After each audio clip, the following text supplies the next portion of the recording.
Bienvenidos al universo de la Tierra Perdida.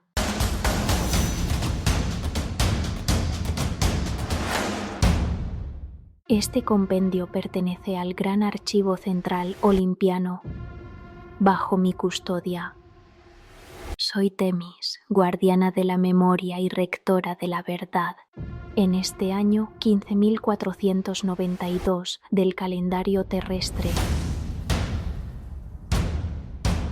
Mi galaxia mantiene 581 portales de salto estelares. Lo que sigue son registros seleccionados, conservado en aras de la posteridad y de la supervivencia de mis siervos, los humanos.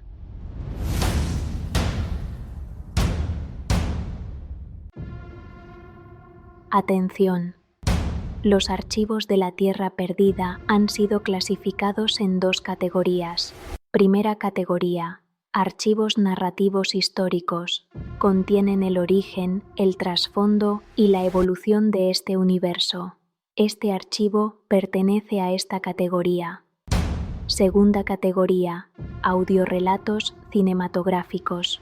Contienen experiencias reales de personajes de este universo. Para acceder a esta categoría, dirígete al capítulo 15. La Tierra está perdida.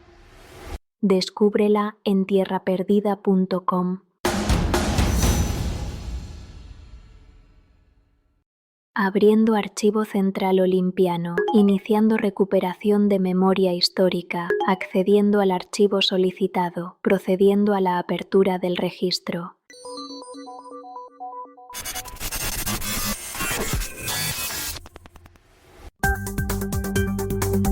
Archivo de Noticias Planetarias. Boletín especial. El gobierno planetario ha confirmado hoy la pérdida definitiva de la Conqueror, la primera nave colonizadora interestelar construida por la humanidad. Las autoridades dan ya por fracasados todos los intentos de corregir su trayectoria, después de que la nave quedara atrapada en una caída irreversible hacia el Sol. A bordo viajaban 10 millones de colonos en estado de criosueño.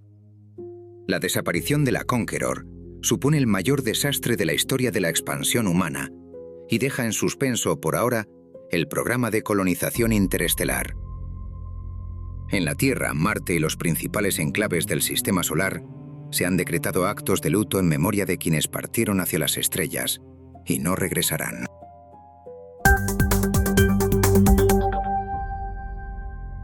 Durante un instante, la Conqueror fue mucho más que una nave. Fue la promesa de que la humanidad estaba lista para abandonar su cuna y dar el salto hacia las estrellas. Pero esta historia no empieza con la caída de la Conqueror.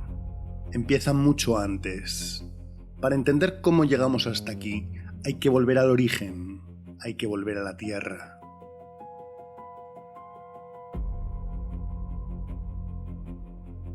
La Tierra, ahí fue donde todo empezó.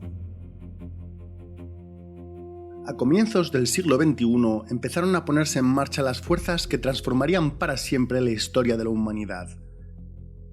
La expansión no nació como una epopeya limpia, nació entre esperanza y miedo, entre necesidad y ambición.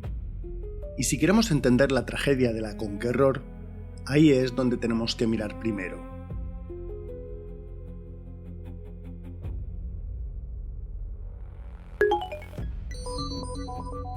Recuperando registros del origen de la expansión humana, accediendo a los primeros cambios del siglo XXI. Al comenzar el siglo XXI, algo empezó a cambiar. La inteligencia artificial comprimió tiempos, multiplicó cálculos y cambió el ritmo de la ciencia. Parecía el inicio de una nueva edad del progreso. Pero el gran impulso no nació solo de la ambición. Nació también del miedo.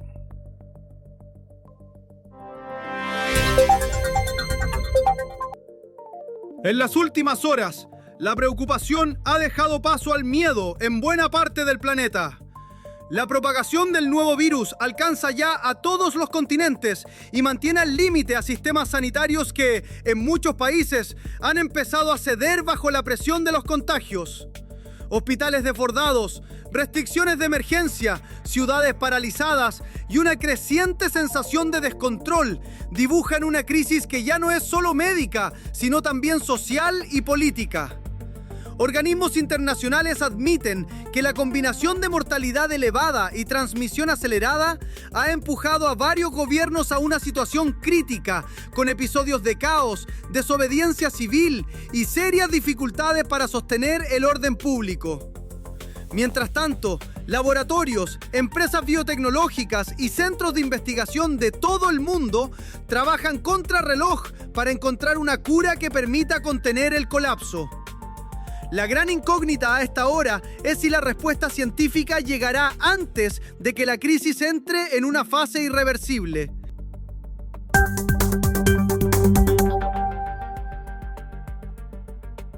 La pandemia no fue solo una catástrofe, fue también el laboratorio extremo de una nueva medicina. Por primera vez, una civilización globalizada y tecnológicamente avanzada se enfrentaba a una pandemia con recursos sin precedentes. Y de aquella carrera salió uno de los avances decisivos de la era: la genética avanzada. La medicina dejó de tratar promedios y empezó a tratar individuos. Las terapias se diseñaban para cada cuerpo concreto, con una precisión desconocida hasta entonces. El impacto fue inmenso. Enfermedades antiguas retrocedieron, el envejecimiento empezó a ralentizarse y por primera vez la humanidad imaginó una vida mucho más larga. Pero ese futuro no llegó igual para todos. Los primeros en comprar tiempo fueron los ricos. Y mientras todo eso ocurría en la Tierra, otro cambio igual de decisivo comenzaba a desarrollarse por encima de ella.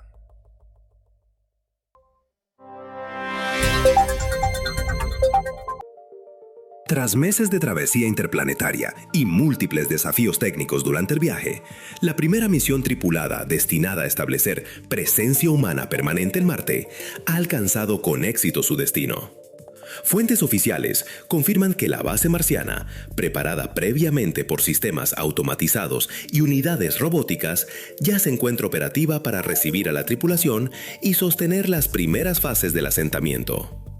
El éxito de la misión marca un punto de inflexión para la exploración espacial humana. Por primera vez, nuestra especie no solo llega a otro mundo, sino que comienza a instalarse en él de forma estable. Marte dejó de ser un símbolo. Empezó a convertirse en infraestructura. Los gobiernos abrieron el camino, pero la aceleración llegó con la empresa privada. Abarató lanzamientos, multiplicó la innovación y volvió más viable la permanencia humana fuera de la Tierra. La genética avanzada hizo el resto. El cuerpo humano resistía mejor el espacio, y lo que antes parecía excepcional empezó a parecer sostenible. El asentamiento marciano confirmó una idea embriagadora: que la ciencia y la técnica podían arrastrar a toda una especie hacia una edad dorada. Pero era un espejismo. Mientras la humanidad aprendía a curar mejor, a vivir más y a instalarse en Marte, en la Tierra seguían abiertas las mismas fracturas de siempre. Registros recuperados. Progreso tecnológico confirmado. Consecuencias sociales pendientes de investigación. Accediendo a registros de fractura social y fe tecnológica. En la Tierra nada había cambiado de verdad. A pesar de los avances científicos, del entusiasmo colectivo y del éxito del primer asentamiento marciano, la estructura profunda del mundo seguía siendo casi la misma que a finales del siglo XX. Las naciones continuaban existiendo como entidades independientes. Seguían defendiendo sus intereses, sus fronteras y sus viejas rivalidades. Porque, en realidad, quienes empezaban a controlar el mundo no eran ya solamente los gobiernos, eran las grandes empresas.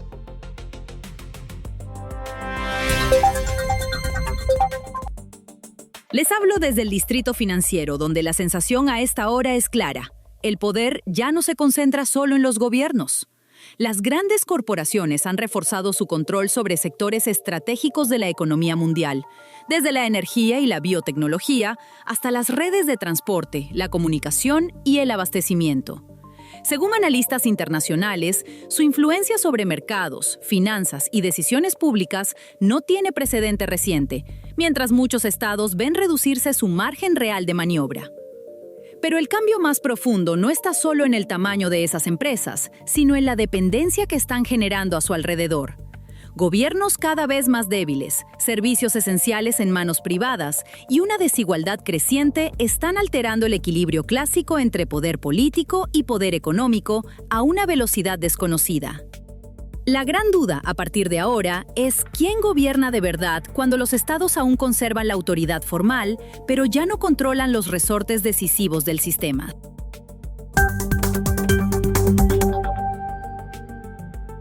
Sin embargo, a pesar de todo aquello, gran parte de la población seguía sintiéndose relativamente satisfecha con su forma de vida. Y no era difícil entender el porqué. La genética avanzada estaba transformando la medicina. La exploración espacial avanzaba a una velocidad que habría parecido imposible tan solo unas décadas antes. Marte ya no era un punto rojo en el cielo, sino el escenario del primer asentamiento humano fuera de la Tierra. Por todas partes parecía crecer la sensación de que la humanidad había entrado en una época de expansión, poder y posibilidades ilimitadas. Aquel clima de entusiasmo fue creciendo poco a poco. Así nació la cienciología, no como una ciencia, sino como un culto, una nueva forma de creencia nacida del asombro ante el poder de la tecnología y del progreso científico. La cienciología predicaba que la humanidad estaba destinada a superar todas sus limitaciones, que la ciencia acabaría por liberar al ser humano de sus antiguas debilidades, de su fragilidad e incluso de la propia muerte.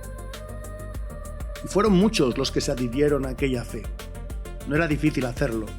A mediados del siglo XXI, las dolencias que durante siglos habían acompañado a los seres humanos podían curarse en cuestión de horas. Los análisis genéticos se realizaban con rapidez extraordinaria. Las impresoras de medicamentos producían tratamientos específicos para cada individuo en apenas un par de horas. La enfermedad, que durante tanto tiempo había sido una de las grandes derrotas del cuerpo humano, empezaba por fin a retroceder. Pero aquella nueva victoria no pertenecía a todo el mundo por igual. Solo los más ricos podían disfrutar plenamente de los tratamientos más sofisticados, más eficaces y más transformadores. Solo ellos podían comprar casi sin límites tiempo, salud y juventud. Y fue en ese contexto cuando ocurrió algo que terminó de alterar la imaginación colectiva. Coincidencia encontrada. Registro médico oficial. Varón humano. Año 2054. Edad cronológica. 141 años. Edad biológica estimada. 30. Estado físico. Óptimo. Estado cognitivo. Íntegro.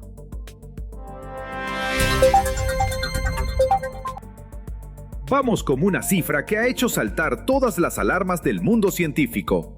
141 años. Nos escucha ya Laura Serrat. Laura, ¿qué se sabe exactamente? Hola a todos. Por ahora, lo que se sabe es que un hombre tratado con genética avanzada presenta una estabilidad biológica equivalente a la de alguien de unos 30 años, según informes respaldados por organismos médicos y laboratorios especializados. Esto abre, eso sí, un escenario nuevo, aunque los expertos piden mucha prudencia. Para algunos, puede ser un punto de inflexión. Para otros, sigue siendo un caso excepcional que todavía no basta para hablar de una nueva etapa humana.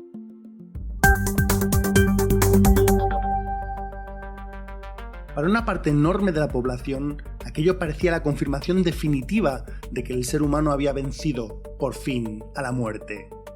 La idea se extendió con rapidez. La cienciología la abrazó con entusiasmo. Pero aquella creencia era falsa. La genética avanzada permitía rejuvenecer el cuerpo, permitía prolongar la vida de forma extraordinaria, pero no podía resucitar a los muertos. Y esa diferencia lo cambiaba todo. La ciencia había aprendido a estirar la vida, pero no a devolverla. Había aprendido a retrasar el final, pero no a abolirlo. Para las clases privilegiadas, el futuro se abría como una promesa de expansión indefinida. Para el resto empezaba a parecerse a una condena. Y en ese clima la tensión terminó por aflorar.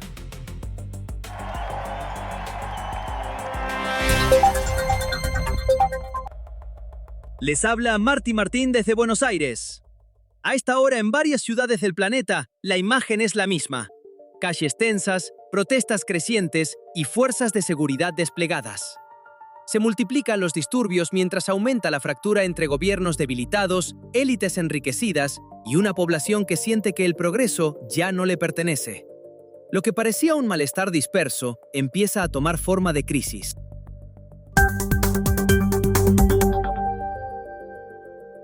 Bajo la euforia de aquella utopía tecnológica, empezó a abrirse una grieta cada vez más profunda.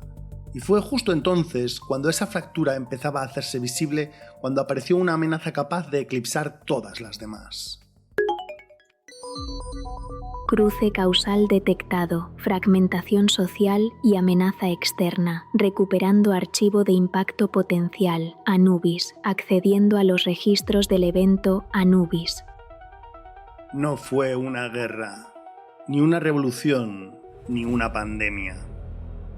Fue algo mucho más antiguo, mucho más simple y mucho más definitivo. A principios de la década de los 70 del siglo XXI, todos los telescopios y sistemas de escaneo de largo alcance detectaron un objeto cuya trayectoria resultaba inquietante desde el primer momento. Al principio hubo cautela. Los astrónomos revisaron datos, los modelos se recalcularon. Nadie quería precipitar una conclusión semejante. Pero los años pasaron, y en lugar de disiparse, la amenaza fue ganando nitidez. Los cálculos empezaron a coincidir, los márgenes de error se estrecharon, y finalmente toda la comunidad científica llegó a la misma conclusión. La noticia se hizo pública y el mundo cambió en un día.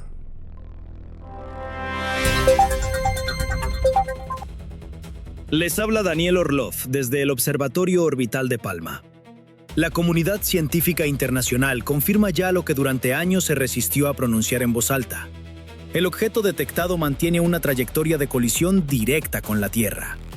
El impacto podría producirse en menos de 50 años, un plazo que ha bastado para activar protocolos de crisis en gobiernos de todo el mundo y para extender una inquietud que ya se siente mucho más allá de laboratorios y centros de mando. No hablamos de una amenaza remota, sino de una fecha que empieza a entrar en el horizonte de una generación. La gran pregunta, desde este momento, ya no es si el peligro es real, sino si la humanidad llegará a tiempo para desviarlo.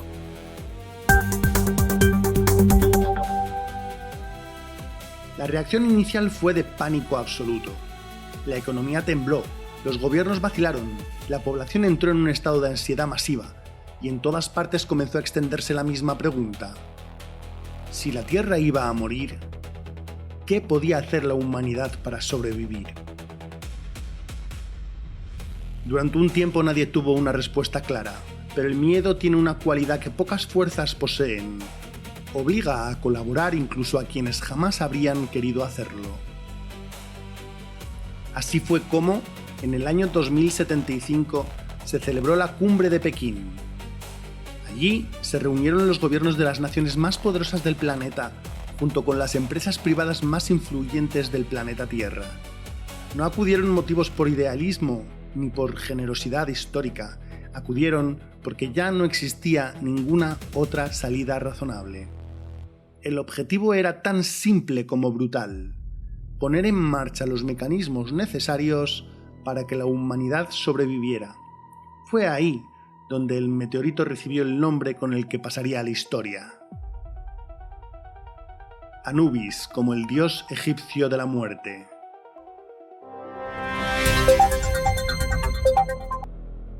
Desde Pekín llega una decisión que, hasta hace muy poco, habría parecido imposible.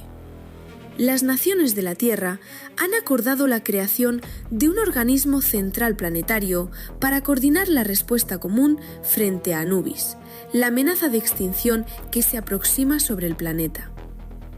el nuevo gobierno planetario asumirá desde este momento el control conjunto de los recursos científicos, industriales y estratégicos movilizados para garantizar la supervivencia de la especie. No es una alianza simbólica ni una declaración de intenciones. Es la concentración efectiva del poder humano en una sola estructura de mando. Fuentes oficiales presentan la medida como el mayor gesto de unidad política de nuestra historia. Para muchos, sin embargo, el verdadero alcance de esta jornada solo empezará a entenderse cuando se vea hasta dónde está dispuesto el mundo a obedecer en nombre de su propia salvación.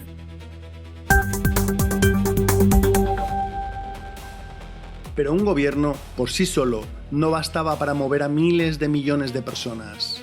Hacía falta algo más. Hacía falta una idea capaz de entrar en la vida cotidiana, una idea que lograra que cada ser humano sintiera que su tarea tenía un lugar en la salvación colectiva. Así comenzó la gran campaña de concienciación planetaria.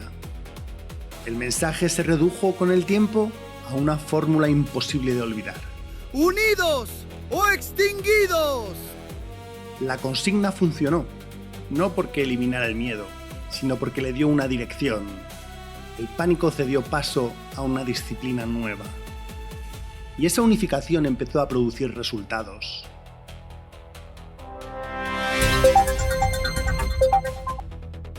Señoras y señores, ahora sí. El remolcador ha abandonado la órbita terrestre y ya pone rumbo a Anubis en la maniobra más delicada que ha afrontado jamás la ingeniería humana. La misión buscará alterar la trayectoria del meteorito antes de que cruce el umbral, a partir del cual ya no habría regreso posible. Detrás de este lanzamiento no hay solo tecnología, hay décadas de trabajo, miedo acumulado y una humanidad entera empujando en la misma dirección. En centros de control de todo el planeta, se sigue cada fase con una mezcla de tensión y esperanza. Porque esta vez no se trata de conquistar nada. Se trata simplemente de seguir vivos.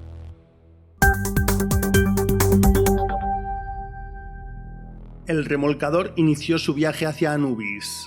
El planeta entero contuvo la respiración. No había otro plan equivalente, no había margen para el error. Durante 3 años la humanidad vivió pendiente de una misión que, en cierto modo, resumía todas las demás. Si el remolcador fracasaba, nada de lo construido hasta entonces tendría ya tiempo suficiente para salvar a la Tierra. Pero no fracasó. 3 años después de su lanzamiento, llegó la confirmación. Anubis fue desviado, definitivamente. La Tierra seguía viva.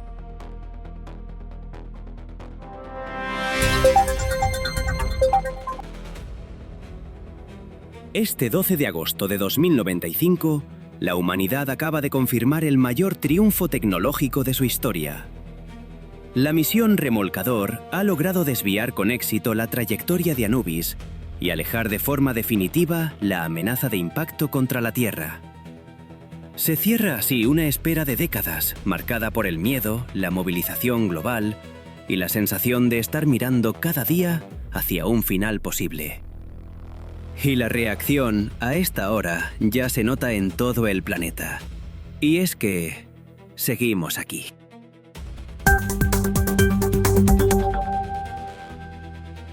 Y entonces llegó el júbilo. La humanidad entera comprendió al mismo tiempo que seguía existiendo futuro. Millones de personas celebraron en las calles. La confianza en la técnica alcanzó una fuerza desconocida y la unidad humana nacida del miedo quedó legitimada por la victoria. Amenaza neutralizada. Unidad planetaria consolidada. Recuperando consecuencias de la victoria, buscando acontecimientos posteriores, analizando consecuencias políticas y biológicas de la victoria. La victoria sobre Anubis no solo salvó a la humanidad de la destrucción, la transformó. Después de décadas de miedo, de esfuerzo colectivo y de movilización global, la amenaza que había obligado a los seres humanos a unirse desapareció del horizonte. Pero contra todo pronóstico, aquella unidad no se deshizo con el peligro. A finales del siglo XXI, toda la humanidad estaba gobernada por una sola estructura política. El gobierno planetario se había consolidado.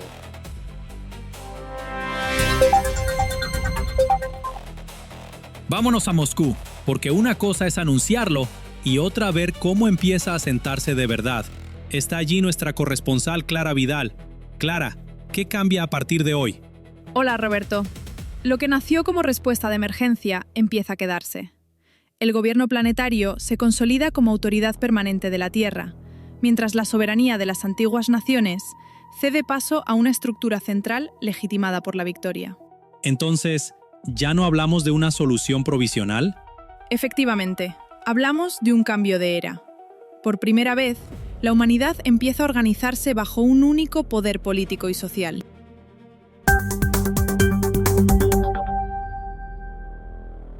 Los resultados, al menos en parte, fueron reales.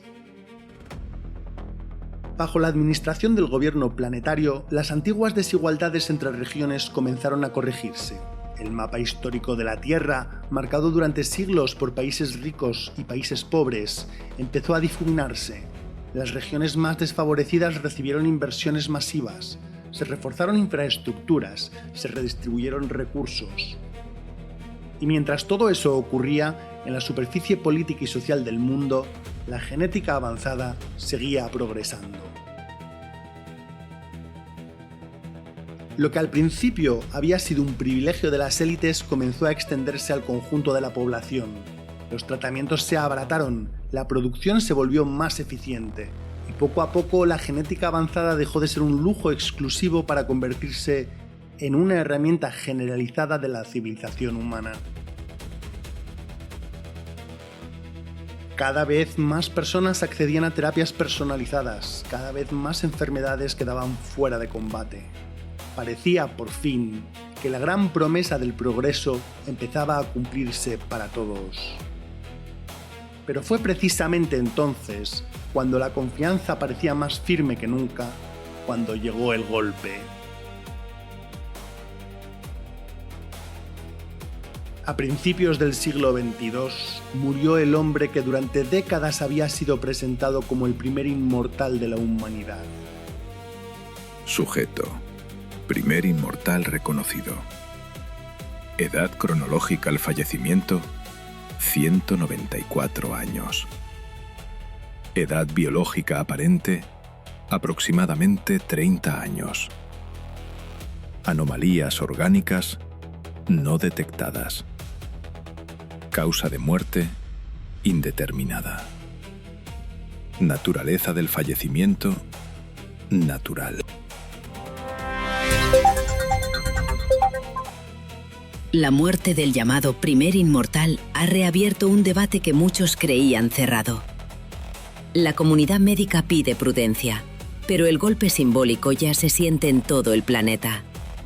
Crece la sospecha de que la inmortalidad humana nunca fue una conquista real, sino una ilusión sostenida por el entusiasmo de una era.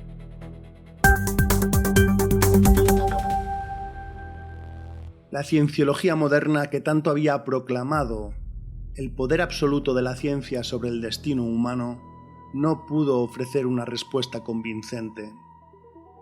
Por primera vez, la cienciología tuvo que admitir, aunque fuera de manera implícita, que había llegado a un límite.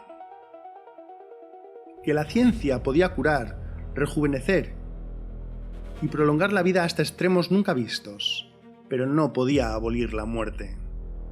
Y ese reconocimiento cambió el lenguaje del mundo. El término inmortal empezó a desaparecer.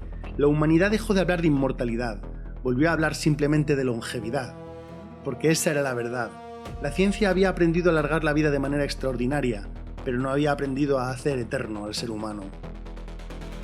No habían vencido la muerte, solo habían empujado más lejos a la muerte.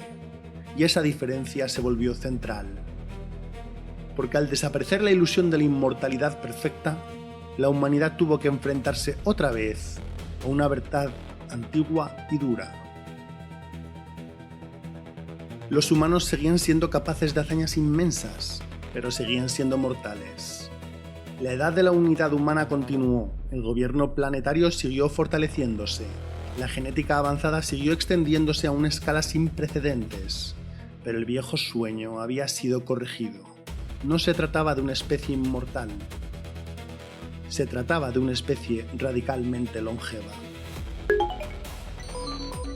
Corrección semántica registrada, inmortalidad no verificada, consecuencia derivada, presión demográfica, evaluando consecuencias sistémicas y soluciones de expansión. Y esa longevidad radical, con el tiempo, empezó a pasarle factura al mundo. Pero antes de que esa factura llegara, hubo una época de gloria. A comienzos del siglo XXII, la humanidad ya no contemplaba el sistema solar como una frontera lejana, lo contemplaba como su siguiente territorio. La conquista del espacio dejó de ser una empresa heroica, aislada o simbólica. Se había convertido en una política de civilización. El asentamiento de Marte ya no era una anomalía histórica, la presencia humana en la Luna ya no era un proyecto experimental. Ambos mundos formaban ya parte del horizonte real de la humanidad. El gobierno planetario, fortalecido tras la crisis de Anubis, empezó a mirar hacia afuera. La siguiente decisión era inevitable.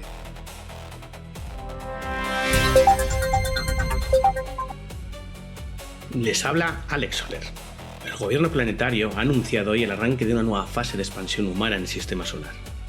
Marte y la Luna dejarán de ser puestos avanzados aislados para convertirse en los primeros núcleos permanentes de una red de colonización destinada a extender la presencia de nuestra especie más allá de la Tierra.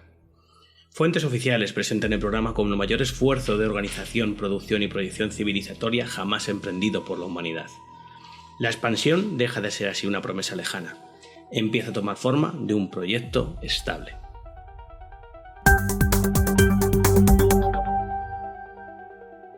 Se trazaron planes para establecer una base orbital en torno a cada uno de los planetas del sistema solar. No se trataba, al menos en una primera fase, de poblarlos todos directamente. Se trataba de crear nodos permanentes de presencia humana. Toda la humanidad avanzaba en una sola dirección. Pero aquella misma humanidad arrastraba ya un problema nuevo. La genética avanzada había prolongado la vida humana de manera extraordinaria, y eso, con el paso del tiempo, empezó a producir una consecuencia inevitable. Los seres humanos seguían reproduciéndose, pero ya no morían al ritmo al que lo habían hecho durante milenios. La renovación generacional comenzó a descomponerse. Las nuevas generaciones seguían llegando, pero las antiguas permanecían. La población creció y siguió creciendo. La Tierra, por primera vez en su historia, empezó a quedarse pequeña para la propia humanidad. El planeta ya no podía albergar sin límites a los millones y millones de seres humanos que vivían sobre él.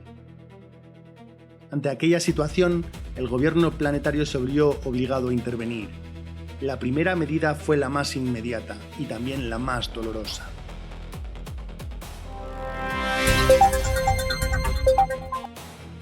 El gobierno planetario ha aprobado hoy las primeras medidas globales para regular la reproducción, en respuesta al crecimiento sostenido de la población humana y a la drástica caída de la mortalidad natural.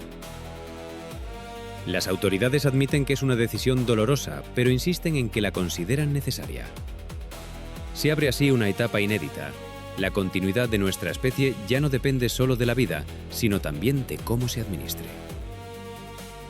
Y según el propio gobierno, la estabilidad humana exige actuar desde ya.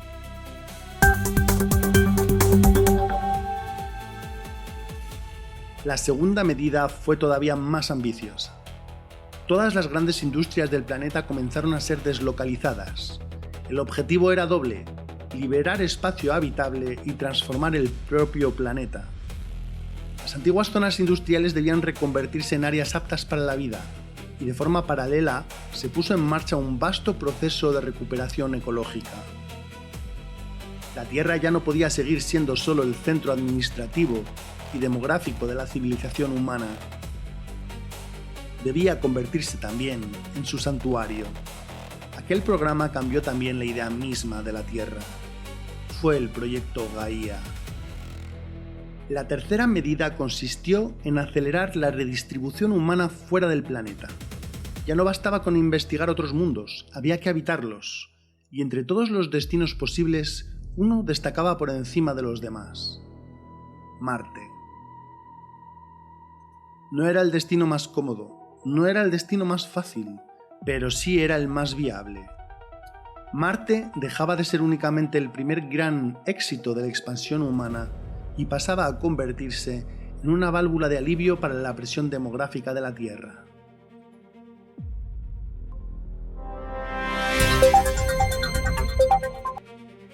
El gobierno planetario ha aprobado una nueva fase de inversión masiva en tecnologías de colonización interestelar, ante la evidencia de que el sistema solar no bastará a largo plazo para absorber el crecimiento de la civilización humana.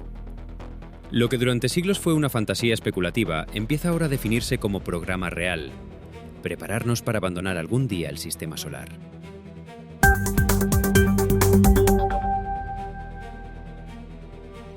A partir de ese momento, la expansión humana dejó de mirar solo a Marte, a la Luna o a las órbitas planetarias. Empezó a mirar a las estrellas con una intención distinta. Presión demográfica confirmada, programa de expansión validado, accediendo a soluciones de viabilidad interestelar, evaluando soluciones de propulsión, conservación y enlace. Y fue en el transcurso del siglo XXIII cuando aquel esfuerzo empezó a dar sus frutos. La primera gran pieza fue el reactor quark. La segunda, inseparable de la primera, fue el motor quark. Dos tecnologías diseñadas para trabajar juntas. Una proporcionaba la energía, la otra la convertía en el impulso. No era una tecnología milagrosa, no anulaba las distancias, no rompía las leyes del universo, pero sí ofrecía por primera vez una posibilidad real. Combinando la potencia del reactor con el empuje del motor y aprovechando la gravedad solar como parte de la maniobra de aceleración, una gran nave podía alcanzar aproximadamente un 20% de la velocidad de la luz. Junto a ese avance apareció otro menos visible, pero igual de decisivo: el anclaje cuántico temporal.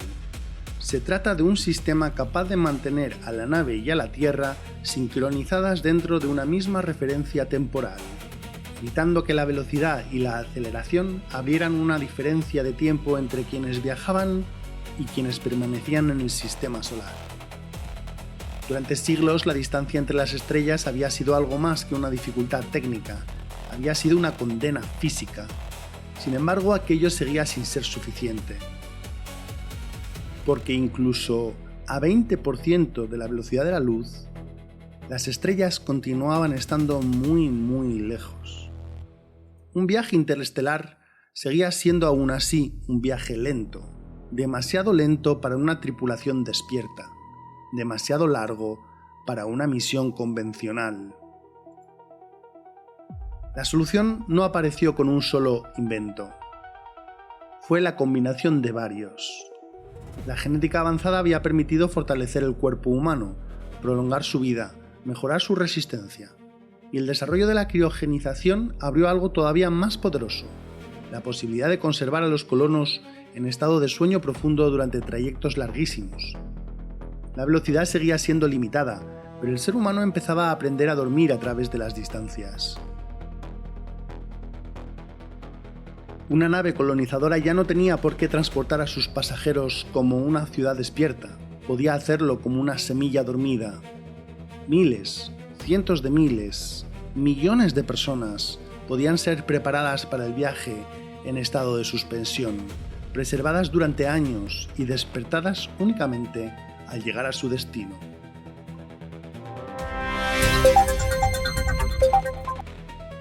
Hola a todos, aquí Alan desde los laboratorios subsaharianos. Los últimos avances en criogenización y preservación metabólica permiten ya pensar en viajes humanos de muy larga duración. Equipos biomédicos confirman que, combinada con la genética avanzada, la criogenización ya no se ve como una posibilidad remota, sino como una opción real para futuras misiones colonizadoras.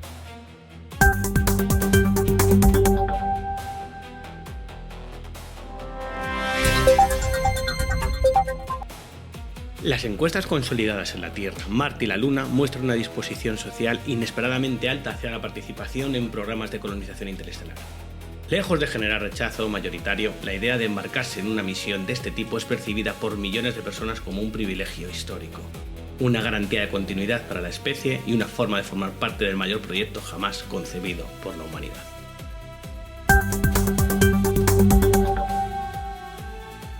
Pero aún quedaba un obstáculo esencial. Tenía que ver con la distancia. Enviar una nave hacia otra estrella no significaba solo impulsarla y esperar. Significaba también mantener un vínculo con ella. A escala interestelar, incluso los mensajes viajan tarde. Fue precisamente para resolver ese problema cuando llegó el último gran descubrimiento de esa nueva era. El comunicador cuántico, un dispositivo que resolvía el último gran problema del viaje interestelar, el aislamiento.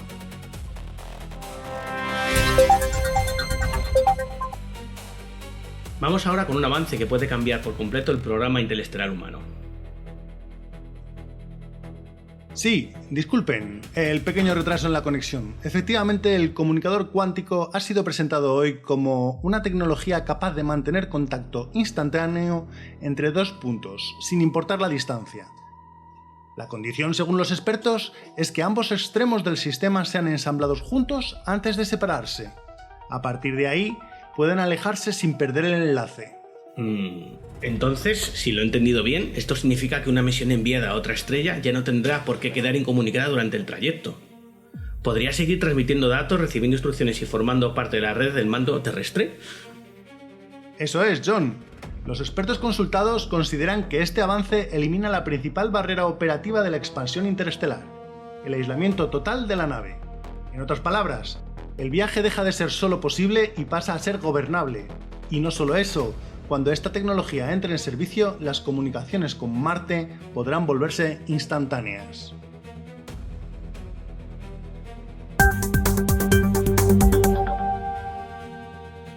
Así fue como se concibió la solución definitiva.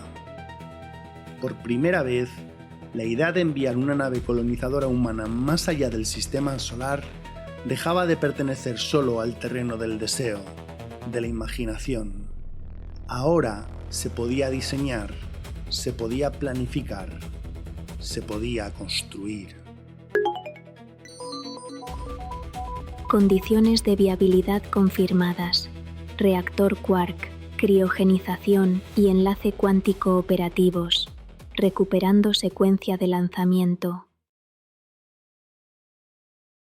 Y así fue como la humanidad llegó al borde de su mayor salto. Las piezas estaban reunidas. Solo faltaba unirlas, construirlas. Y la humanidad las unió en una sola nave. La primera gran nave colonizadora interestelar jamás construida. No era un explorador ni un prototipo. No era una misión simbólica. Era un arca. Era el arca de la humanidad. Una estructura gigantesca, concebida para abandonar el sistema solar y transportar en su interior a una multitud dormida. Millones de colonos permanecerían criogenizados durante el trayecto y despertarían únicamente al llegar.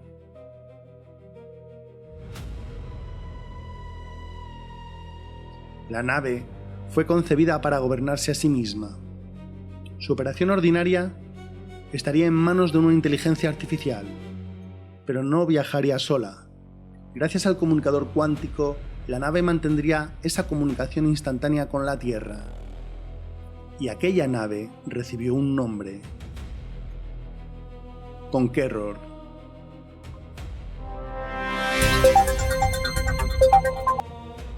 Hoy, 20 de septiembre de 2297, la humanidad ha puesto en marcha la misión más ambiciosa de su historia.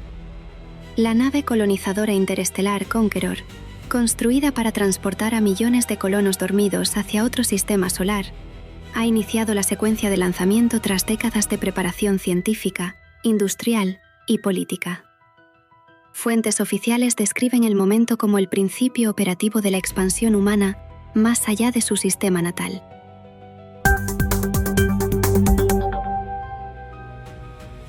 Y la Conqueror partió. Se internó en la mecánica inmensa del sistema solar siguiendo la trayectoria prevista, y durante un breve tiempo todo pareció desarrollarse conforme el plan. La humanidad contempló su avance con una mezcla de orgullo, vértigo y reverencia. La Conqueror parecía la confirmación definitiva de que el destino humano ya no estaba atado a la Tierra. Parecía el inicio de una nueva era, pero algo salió terriblemente mal. Al principio no resultó evidente. La nave siguió inicialmente la trayectoria establecida. Sus sistemas respondían, el enlace con la Tierra se mantenía, y sin embargo, en algún momento la inteligencia artificial falló. No se sabe por qué. Las investigaciones posteriores no lograron establecer con certeza absoluta la causa del error. En la tercera rotación al Sol, el rumbo cambió, y cambió de una forma irreversible. Lo que hasta entonces había sido una misión de salida se convirtió de pronto en una caída hacia el propio Sol. No hubo salvación, no hubo corrección eficaz, no hubo maniobra de última hora, no hubo despertar de emergencia para sus pasajeros dormidos. Solo esa inmensa caída. La Conqueror se precipitó hacia el Sol con todo su cargamento humano, aún dormido en el interior.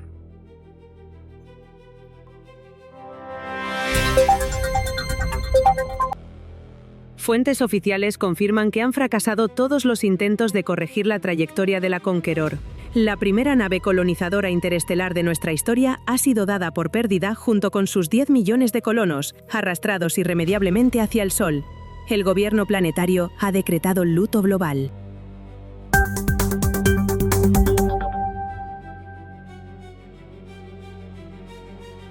Y así, en lugar de inaugurar la colonización de otro sistema solar, la Conqueror se convirtió en una catástrofe.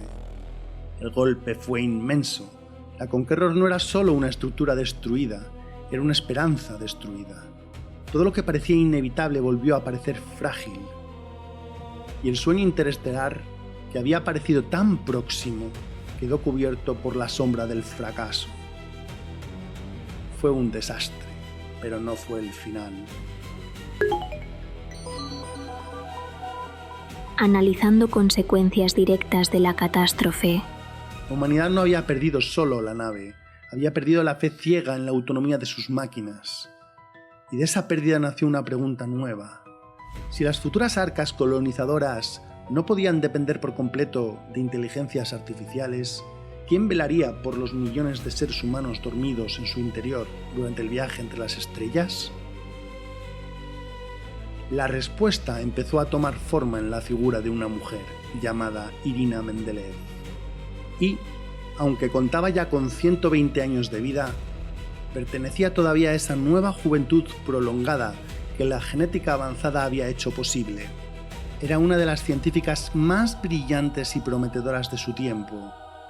En los años posteriores a la tragedia de la Conqueror, su nombre empezó a repetirse con una frecuencia cada vez mayor. Y fue durante una de aquellas grandes conferencias científicas, seguida desde la Tierra, Marte, la Luna y los principales enclaves, cuando Irina Mendeleev pronunció las palabras que cambiarían el mundo de la expansión humana.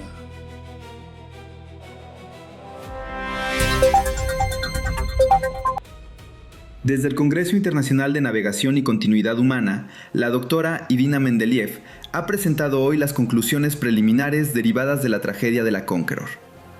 Según la científica, la dependencia absoluta de sistemas automatizados y el fracaso de los protocolos de rescate han demostrado que las futuras naves colonizadoras necesitarán una nueva clase de custodios capaces de velar durante generaciones enteras por la humanidad dormida en su interior. En el cierre de su intervención, Mendeleev ha afirmado: La solución, señores, es clara. Debemos crear seres capaces de transgredir las leyes del tiempo. Seres que custodien las arcas colonizadoras y velen por la humanidad mientras duerme. Debemos crear a lo que serán nuestros guardianes, los guardianes de la humanidad.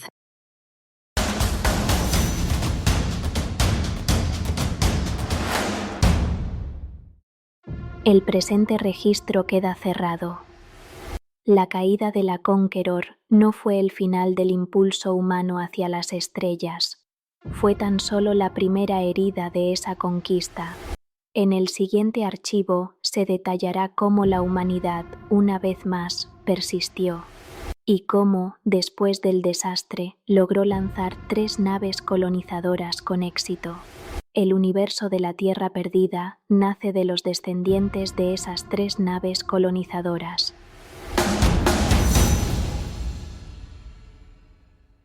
Advertencia. Este episodio ha sido remasterizado en el año 2026. Si deseas continuar con archivos producidos bajo el estándar actual de calidad, dirígete a los capítulos 16 y posteriores. Estos han sido registros seleccionados, conservados en aras de la posteridad y de la supervivencia de mis siervos, los humanos.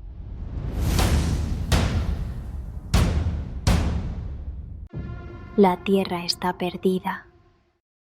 Sigue perdida.